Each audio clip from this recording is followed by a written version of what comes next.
RM10,000. RM10,000 lah kena bayar. Jadi dealing tu mesti dah ada awal lah. Jadi mestilah ada istilah pengupah yang maklum. Dia guna bahasa upah tu maksudnya bayaran. Istilah upah tu maksudnya bayaran. Baik. Mestilah istilahnya maklum. Maksud maklum ni dia tak boleh majhul. Maksudnya dia tak boleh unknown. Dia mesti being known. Maklum. Okey. Lagi pula kuasa ia memberi kepadanya. Kalau disebab penebus tolak tu isteri memang mampu memberi dan membayar amount tersebut dan kuantiti tersebut. Dia boleh bayar RM20,000. Isteri jutawan. Memang dia boleh bayar. Tak apalah, saya bagi cek sekeping. Bukan hari ni yang tarikh, semalam yang tarikh saya tulis. Ambil. Semalam yang tarikh menunjukkan memang dah lama tunggu lah. Saya tunggu je. Berapa? 20. Mahkamah catat. Okey, RM20,000. Cuma bukan cash money lah, bayar dengan cek. Boleh, sah, tak ada masalah. Masalah cek tak cek dah. Tapi amount tu mesti maklum. Jadi kalau tak sampai angka 20 itu, tuntutlah. Pasal hak dia untuk memohon bayaran bagaimana angka yang disebut yang telah dipersetujui untuk dijadikan sebagai penebus itu. Baik. Jadi asal nak sebutnya mestilah dia punya bayaran itu maklum. Maka jika ada sesuatu yang majhul, kalau katalah majhul, istilah majhul tu bahasa Arab. Maksud majhul ni tak diketahui, dia unknown, amount yang tak diketahui berapa bilangan. Suami kata aku jatuhkan kau talak satu dengan bayaran. Dengan bayaran. Tak tahu lah bayaran berapa. Apa jadi? Talak jatuh dan nama dia khuluk. Tapi yang majhul tu macam mana? Jatuh dengan mahar bisil. Dia akan jatuh, talak memang jatuh, dan dia jadi khuluk pasal dia sebut bayaran. Cuma bayaran tu apa? Dia tak pakai cakap suami, tak pakai cakap isteri, tak pakai cakap mahkamah. Dia naklah di refer kepada mahar misil. Kita pernah jumpa istilah mahar misil tu. Mahar yang seumpama. Maksudnya kalau nisbah perempuan macam ni, tahap macam ni, kecantikan macam ni, kepandaian macam ni, apa lagi dia sebut, kecantikan macam ni, umur macam ni, keturunan macam ni, berapa orang bayar? Nisbah orang nak berkahwin dengan dia. Berapa nak bayar? Tu istilah mahar dia. Berapa mahar orang bayar? RM8,000. Jatuh RM8,000. Dan nak tengok mahar misil ni pun, kalau katalah ada pertelingkahan antara suami isteri, pihak mahkamah lah akan buat keputusan untuk memutuskan tu. Membuat keputusan pun dengan telah memelihara dan melihat apa ciri-ciri yang kriteria ada pada orang perempuan ni. Yang tu nanti kalau nisbah dia nak berkahwin dengan umur dia, dengan itulah bahasa rupawan dia, dengan keturunan dia, kebijaksanaan dia, apa pelajaran dia, apa seumpama itu, berapa orang akan biasanya letakkan harga untuk menikah dengan dia. Harga itulah akan diperkirakan untuk bayar mas kahwin. Mas kahwin lah, nak bayar khuluk, nak bayar tebus talak. Talak tu tak jatuh. Okay. Pasal dia lepas tebus talak. Jadi kalau yang maklum, barulah dipakai angka. Itu pun dengan setuju. Baik. Contoh lafaz. Kata isterinya, tolak olehmu akan daku, bagimu atasku 100 dirham. Ini contoh dia bagi 100 dirham. Kau talakkan aku bayar 100 dirham. Suami kata dia, aku talak akan kau. Jadi tu. Jadi kita bagi contoh tadi, lepas suami. Yang ni isteri yang minta dijatuhkan talak dengan nak janji bayaran, suami pun jatuhkan talak. Aku saja, baiklah, aku talak akan kau dengan harga tersebut. Jadi ataupun isteri seolah-olah suruh, suami sambut, aku talak akan kau dengan talak satu. Bayar mana disebut. Itu istilahnya setuju. Dan angka yang disebut 100 dirham itu adalah maklum. Cuma dirham berapa? Pergi semak berapa harga, market price. Nak senang beli dirham, ambil longgok beli bagi. Okey. Sah ke? Sah. Maka manakala ditolaknya, maka sabitlah atasnya isteri memberi kepada suaminya 100 itu. Pasal itulah yang dipersetujui, tolak pun jatuh dan bayaran sabit kena bayar. Dan penguatkuasaan dia mahkamah. Kalau itu isteri tak bayar, refer kat mahkamah. Maka memilihlah oleh perempuan itu akan dirinya. Jadi bila perempuan ni telah ditolakkan itu, dia memilih akan diri dan tiada boleh suaminya rujuk atasnya. Istilah memilih diri maksudnya bebaslah perempuan tu, dah tak hukum jadi suami orang dah. Isteri orang. Silap sebut, sorry. Dia tak jadi isteri orang dah. Dan pula tu dia bukan istilah tolak raj'i, walaupun dengan talak satu. Pasal tolak khulu' dia tak panggil tolak raj'i. Kita pernah jumpa sekali lalu istilah-istilah tu. Bahkan tolaknya dipanggil tolak ba'in. Dia panggil tolak ba'in. Arti yang disebut suami tidak boleh lagi rujuk atasnya atas isteri melainkan dengan nikah lain, walaupun suami hanya baru tolak satu. Pasal cerai dengan khulu' adalah tolak ba'in, walaupun tolak satu, tapi cerai dengan khulu' suami tak boleh rujuk. Dengar ayat tu. Cerai dengan khulu' suami tak boleh rujuk. Walaupun talak satu, ya.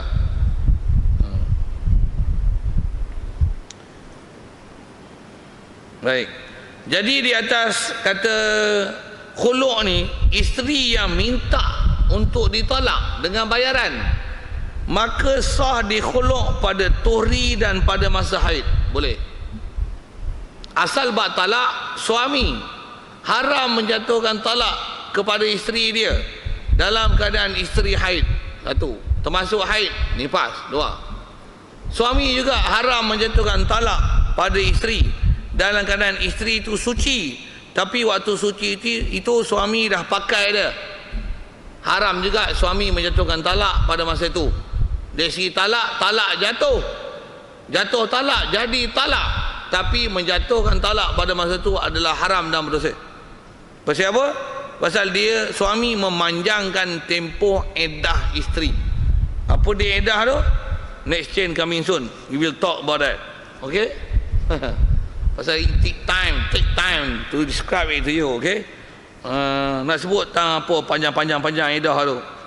Pasal arahan dah hampir sampai waktu tu.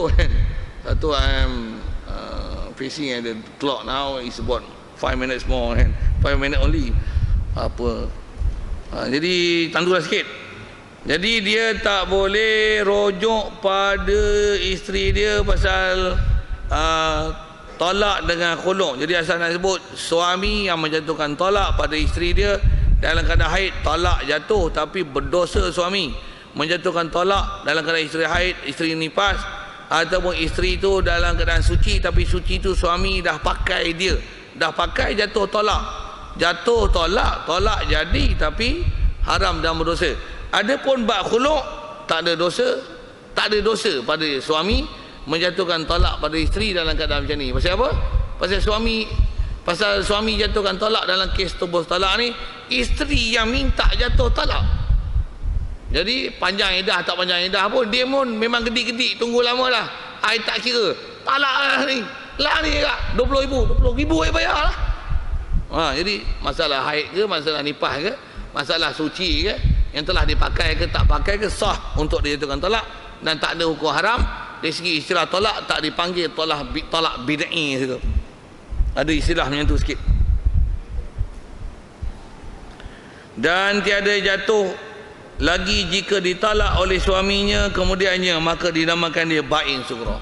Dan suami ni andai kata dalam masa iddah tu suami ni talak sekali lagi isteri dia, hari tu talak satu dengan bayaran khulu' ni, dalam masa iddah tu kata dia, I tak puas hati kat you, I tambah 2 lagi, I talak you talak 2 dalam masa iddah tu disebut tiada jatuh lagi, talak tak jatuh lagi, tak tambah dah, tak jatuh dah talak setelah ditalak dengan talak khulu' tadi, jika ditalak oleh suaminya kemudian daripada khulu'. Pasal apa? Pasal isteri itu dah tak dihukum talak raj'i. Kes-kes yang suami masih boleh jatuhkan talak dan jatuh talak, dan talak itu menambahkan bilangan talak jika isteri dalam status talak raj'i. Kalau katalah kes talak ni, isteri ni bukan kes khulu', suami kata macam ni, aku talakkan kau, dah jatuhlah talak tu. Bini pun merepek kelahi ni. Buat contoh, saya nak bagi contoh. Opek kau tak buat hati, kau talak satu lagi. Dua. Pasal yang ni bukan khuluk. Isteri pula, istilah bila tolak satu, ada dua lagi kat suami. Jatuh dah. Walaupun saat ni satu, ni jatuh satu lagi. Itu dua. Oh, abang nak talak dua ya, ada satu lagi ya. Kalau gitu, I nak bagi cukup tiga. Kawan nak merepek lagi ngong. Kalau gitu, aku bagi 1,000 lah, senang. Jatuh tiga. Satu. Pasal apa boleh jatuh? Pasal apa boleh tambah? Pasal istilahnya edah tu adalah edah, kalau nasibah edah rajai, talak atau talak rajai. Suami walaupun dalam masa hukum dah bercerai suami isteri, dobit dia tani, dia punya catatan dia, kalau talak atau talak rajai yang suami boleh rujuk, suami jatuhkan talak satu lagi, masih jatuh talak, masih boleh jatuh talak. Khuluk dia hukum bain. Saya sebut istilah hadis belakang mana disebut, isteri dah tak hukum isteri walaupun talak satu, suami tak boleh rujuk. Bila tak boleh rujuk, walaupun suami jatuh talak satu lagi, dia tidak akan ada penambahan apa-apa angka talak, dia hanya jadi satu. Walaupun satu tak boleh rujuk, pasal dia bukan talak biasa, dia ialah talak khuluk. Dia ialah tebus talak. Dari segi nama, dinamakan dia bain sughra. Dia panggil bain sughra. Asal mana bain? Putus tu pasal tak boleh rujuk. Dipanggil sughra pasal lepas habis iddah masih boleh kahwin lain. Berbanding dengan bain kubra. Bila bain kubra, macam mana status yang ada istilah Cina buta tu, dah lepas talak 3, isteri takkan boleh balik semula kepada suami lama, melainkan isteri kena kahwin dengan suami baru dan dipakai oleh suami baru, lepas tu dicerai, baru boleh isteri ni balik pada suami lama. Itu bain kubra. Begitu juga ada kita bicara li'an itu dah. Li'an sampai kita dah lagi dah. Tak lagi. Balian itu pun bain kubra, bahkan tu bain muabbad. Sampai bila dah berlaku istilah li'an, sampai bila-bila suami takkan boleh kembali pada isteri balik. Jika berlaku li'an, apa dia li'an? Coming soon. Coming soon. That's lesson coming soon. InsyaAllah banyak coming soon ni. Belajar pun sebulan sekali coming soon lah. Hari belajar kod cepat habis. Tu pun limited time. Tu pun nak gaduh nak habis. Okey, siap. Faslun, bermula talak itu. Baru dia nak sebut khas tentang talak saja. Jadi yang kita duk bicara ni adalah tebus talak. Okey, wallahu a'lam, yang baik pada Allah Taala. Silap salah kasar bahasa kita sedap dengar tu, silapan dengan saya. Macam mana pun soalan kalau ada sekitar kita bicara ni, asal kes kita bicara adalah tebus talak. Ya, silakan.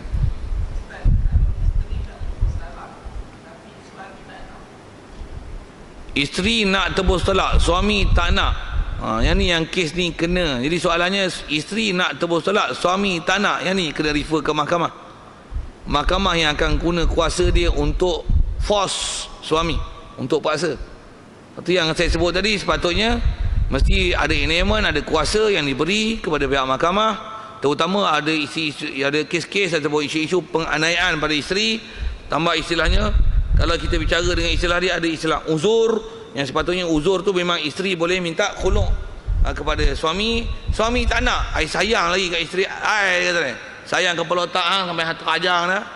Sepak sampai mata pun herot, sampai pipi herot, gigi bertabak. Sayang kepala otak boh pergi dengan pasal itu. Mahkamah dia boleh gunakan kuasa dia untuk memaksa suami itu. Suami kata I tak nak, you tak nak, you punya pasal. Sekarang mahkamah pisahkan antara you dengan you punya isteri. Mahkamah gunakan autoriti dia. Ya.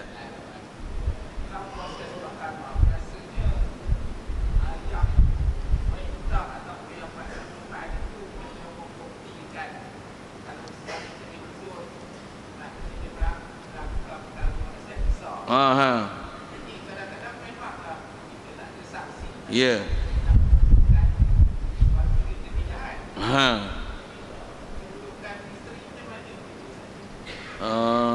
Tidak, yang kau nak sembang bab tu dia panjang. Tu pun soalannya bila ada uzur, kesnya masalah uzur kan.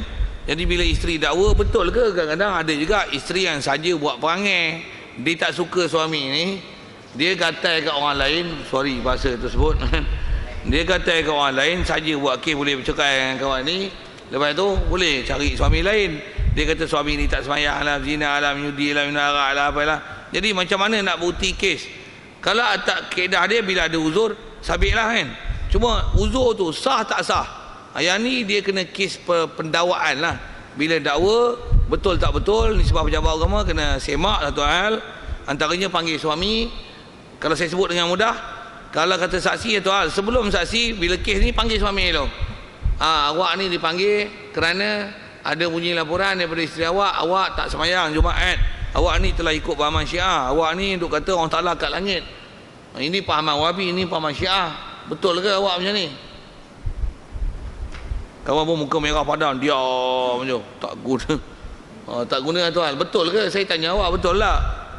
Dia kata, saya nak kata Tuhan kat langit ke, kat bumi ke, ikut saya lah. Okey tu, maksudnya betul je tu, kepala angin maksudnya. Cara nak sebut, saya dah sebut ialah teknikal dari segi persoal jawab, dan nak ambil fakta, nak ikrar dia dengan tuduhan. Kalau nak saksi satu hal, betul ke suami yang tak sembahyang, apa nak panggil saksi di atas, nak kata memang suami tak sembahyang, suami ada pahaman tak betul tu kan. Tak pun kalau telah didakwa kata pahaman Syiah ke apa, panggil suami, macam ni encik, saya nak minta pandangan encik lah, apa pandangan encik tentang Sayyidina Abu Bakar? Apa Sayyidina kat Abu Bakar ni? Sah Syiah. Kau tahu kok senang kan, indikator tu boleh lah. Dia nak takiyah tak takiyah tu lain hal lah.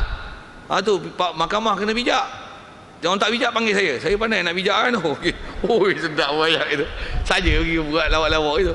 Tapi nak kata memang isunya bila pendakwaan atas uzur tu sabit tak sabit, antaranya saksi tu, antaranya ikrar. Jadi itu ialah mekanisme macam mana nak mensabitkan, mekanisme nak pensabitan kes. Jadi maksudnya kena ngaji bab lain lah pula tu. Kita bicara ni atas kata keharusan tebus tolak tu saja. Jadi mekanisme pelaksanaan macam mana? Kalau tuan-tuan rajin pergi balik kitab, pergi tengok muka surat saja nak sebut, tuan-tuan boleh baca tak boleh baca punya pasal. Muka surat 36 dia ada sebut kitabul qada' wa syahadat. Ada bab membicara, kitab khas bicara bab macam mana nak menghukum dan masalah saksi. Jadi bila nak dakwa mesti ada saksi. Macam mana pelaksanaan saksi? Kalau saksi tak ada, panggil orang yang didakwa, adakah diikrar di atas apa yang dituduh oleh dia? Kalau diikrar, sabit kes. Kalau tak ada saksi, masalah isu saksi lah pula. Saksi mana boleh pakai, saksi mana tak boleh pakai. Kalau tak ada, buang kes. Ataupun kalau tak ada saksi pun, mahkamah ni pergi cek. Pergi tengok kat rumah, memang duk kelahi pun, memang betul pun, duk balah. Jadi sabit kes. Yang tu kot dia tak tanya macam mana nak mensabitkan kes itu. Memang isu pendakwaan dia perlu kepada prosedur mahkamah, sebut macam tu. Ada lagi soalan? Terima kasih atas soalan itu. Wallahu a'lam. InsyaAllah kita sambung bulan akan datang insyaAllah. A'udzubillahi minasyaitonirrajim. Bismillahirrahmanirrahim. Allahumma nawwir qulubana min nur hidayatika kama nawwartal arda min nur syamsika wa lana abada bi rahmatika ya arhamar rahimin warzuqna fahman nabiyyin wa hifdzal mursalin wa ilhamal malaikatil muqarrabin wa sallim tasliman ala jamil anbiya'i wal mursalin walhamdulillahi rabbil alamin. Assalamualaikum warahmatullahi wabarakatuh.